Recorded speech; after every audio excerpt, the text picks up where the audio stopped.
Is there a hippo? Oh, there's a hippo right here. Here's the hippo. She's napping. With a bird. The bird is standing on top of her. He's standing on top of her. Trying to catch a fish. What's that?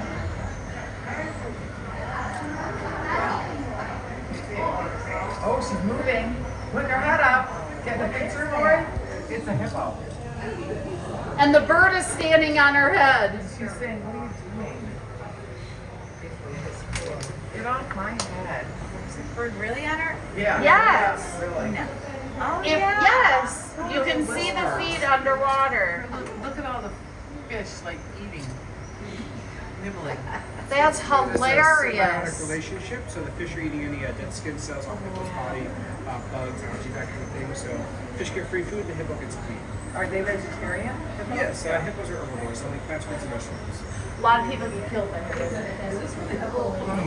He must have got himself a fish. Protecting their territory.